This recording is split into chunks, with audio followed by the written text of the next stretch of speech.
বহুত দুখীয়া মানুহে কয় যে আমি ঘৰ পাবলৈ এতিয়াও বাকী আছো। অসমত ৬২ লাখ পৰিয়াল আছে।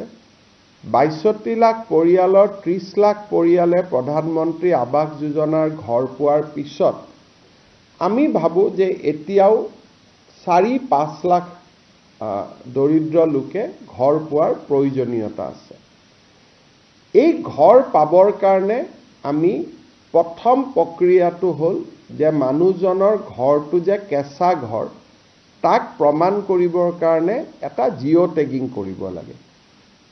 আৰু জিঅ' টেগিং কৰাৰ পিছত ভাৰত চৰকাৰে বিভিন্ন টেকন'লজিৰ আধাৰত তাক নিশ্চিত কৰে যে এই মানুহজনৰ ঘৰটো কেঁচা ঘৰ হয় নে নহয়, আৰু কেঁচা ঘৰ হ'লে তেখেতক এখন তালিকাত অন্তৰ্ভুক্ত কৰে আৰু পৰ্যায়ক্ৰমে এই ঘৰ তেওঁলোকক আগবঢ়াই গৈ থাকে। অহা বছৰ এপ্ৰিল-মে মাহত আমি ৩,৮০,০০০ ঘৰ পোৱাৰ লগে লগে আমি ২০১৮-১৯ চনত যিখন তালিকা বনাইছিলোঁ সেইখন এক্সজষ্টেড হৈ যাব। তাত আৰু এজনো ৱেট লিষ্টত মানুহ নাথাকিব। তথাপিতো বহুত লোকে ঘৰ নোপোৱাকৈ থাকি যাব। সেইবাবে আমি ভাৰত চৰকাৰৰ পৰা এটা অনুমতি ল'লোঁ যে আমাক আকৌ এবাৰ জিঅ' টেগিং কৰাৰ কাৰণে অনুমতি দিয়ক।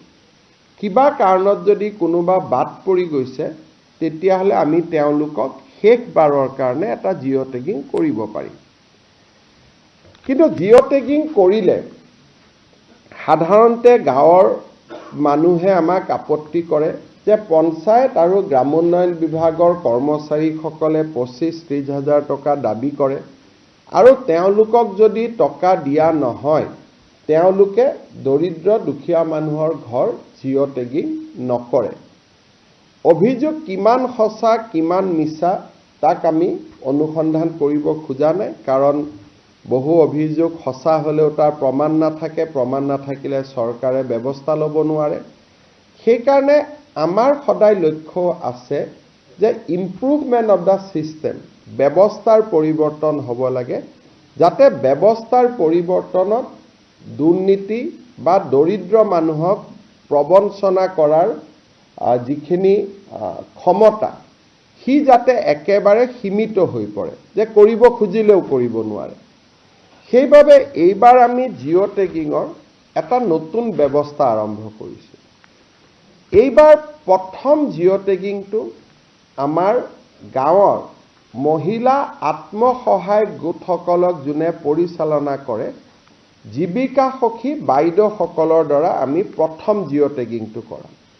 লোকসভা নিৰ্বাচনৰ সময়তো মই ৰাইজক প্ৰতিশ্ৰুতি দিছিলোঁ যে আমি আত্মসহায়ক গোটৰ সুবিধা লৈ এইবাৰ আমি জিঅ' টেগিং কৰাম।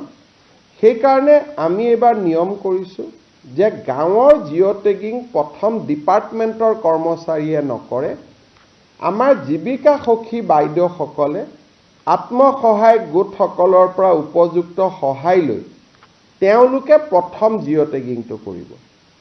এইটো ভাৰতৰ ভিতৰতে অসমত প্ৰথমবাৰ আমি আৰম্ভ কৰিছোঁ যে ডিপাৰ্টমেণ্টে জিঅ' টেগিং নকৰে, আত্মসহায়ক গোটৰ বাইদেউসকলে ঘৰে ঘৰে লৈ যাব আৰু জীৱিকা সখী বাইদেউসকলে জিঅ' টেগিং কৰিব।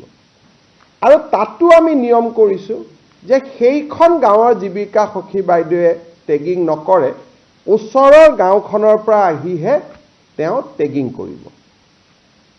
দ্বিতীয়তে, ইমানখিনি কৰাৰ পিছতো বহুতে ক'ব পাৰিব যে নহয় মোৰ তথাপিতো জিঅ' টেগিং নহ'ল। এইবাৰ আমি আৰু এটা ব্যৱস্থা কৰিছোঁ, সেল্ফ জিঅ' টেগিং।